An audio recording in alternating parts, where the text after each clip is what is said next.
శ్రీమాత్రే నమః.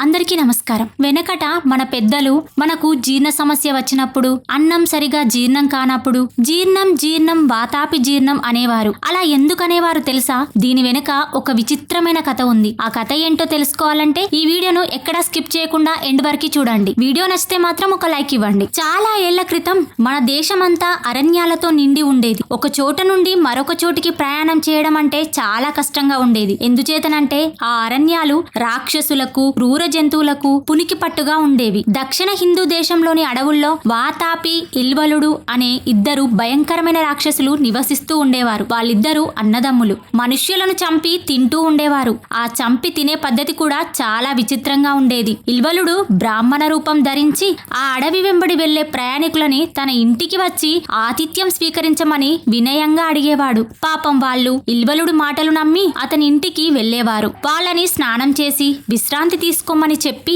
వంట చేయడానికని ఇల్వలుడు వంటింట్లో దూరేవాడు. ఇక్కడ తన సోదరుడైన వాతాపిని మేక రూపంలో మార్చి చంపి ముక్కలు చేసి ఆ మాంసంతో వంటకాలు చేసేవాడు. వంట అయిపోయాక అతిథుల్ని పిలిచి స్వయంగా వడ్డించేవాడు. ఇల్వలుడు వడ్డించిన పదార్థాలన్నీ బాటసారులు పుష్టిగా తినేవారు. భోజనం పూర్తి చేసిన వాళ్ళు పీట మీద నుంచి లేవబోయే సమయానికి ఇల్వలుడు వాళ్ళ ముందు నిలబడి వాతాపి, ఓ వాతాపి రా, త్వరగా బయటికి రా అని పిలిచేవాడు. అతిథుల కడుపులో మాంసం రూపంలో ఉన్న వాతాపి ఈ పిలుపు వినగానే మళ్లీ ప్రాణం పోసుకొని వాళ్ళ పొట్టలు చీల్చుకొని బయటకు వచ్చేవాడు. పాపం ఆ అతిథులు పొట్ట పగిలి చనిపోయేవారు. అప్పుడు అన్నదమ్ములిద్దరూ చనిపోయిన అతిథుల మాంసాన్ని లొట్టలేసుకుంటూ తినేవారు. చాలా కాలం వరకు ఈ మోసాన్ని ఎవరూ కనిపెట్టలేకపోయారు. కొన్నాళ్లకు ఈ రహస్యం బయటకి పొక్కింది. అప్పుడు ఆ అరణ్యాలలో ఉండే మనుషులంతా అగస్త్య మహర్షి దగ్గరకు వెళ్లి జరిగిందంతా చెప్పారు. అగస్త్య మహర్షి గొప్ప పండితుడు, జ్ఞాని, చాలా మంత్రశక్తులు ఉండేవి. ఆయన మహాసముద్రాలను, పర్వతాలను కూడా శాసించగలిగేవాడు. అగస్త్యుడు వెంటనే ఇల్వలుడు వాతాపి ఉండే ప్రదేశానికి బయలుదేరాడు. మహర్షిని చూడగానే ఇల్వలుడు యథాప్రకారం బ్రాహ్మణ రూపంలో ఎదురు వెళ్లి ఆ రోజుకు తన అతిథిగా ఉండమని కోరాడు. అగస్త్యుడు వెంటనే అంగీకరించాడు. ఇక ఇల్వలుడు ఇల్లు చేరగానే వినయంగా చేతులు కట్టుకొని, మహాత్మా, తమరు స్నానం చేసి జపం చేసుకుంటూ ఉండండి, నేను క్షణంలో వంట చేస్తాను అన్నాడు. తర్వాత వంటింట్లోకి వెళ్లి ఎప్పటిలాగానే వాతాపిని చంపి ఆ మాంసంతో వంటకాలు చేశాడు. తర్వాత ఇల్వలుడు మహర్షిని విందుకు పిలిచాడు. కొసరి తను వండిన వంటకాలన్నీ వడ్డించాడు. తను ఏం తింటున్నది మహర్షికి తెలియకపోతే కదా.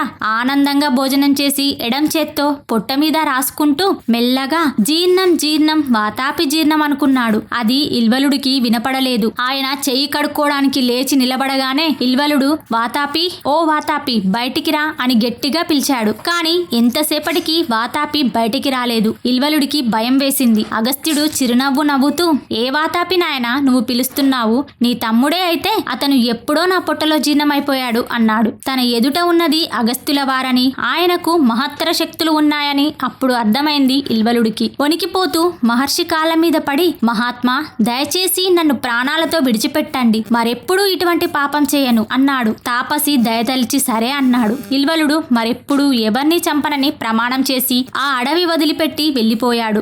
ఇల్వల అంటే చెడు నడత కలిగిన మనసు అని అర్థం. వాతాపి పేరు సర్వ ప్రాణుల్ని హరించేవాడు అనే అర్థాన్నిస్తుంది. అంటే మరణం అన్నమాట. ఇల్వలుడనే చెడు మనసు గలవాని జిత్తుల జ్ఞాని అయిన అగస్త్యుని ఏమీ చేయలేకపోయాయి. సో ఫ్రెండ్స్, విన్నారు కదా. కథ నచ్చితే మాత్రం తప్పకుండా ఒక లైక్ ఇవ్వండి. మన ఛానల్ని మొదటిసారిగా ఎవరైనా చూస్తున్నట్లయితే సబ్స్క్రైబ్ చేసుకొని పక్కనే ఉన్న బెల్ ఐకాన్ని క్లిక్ చేయండి. ధన్యవాదములు.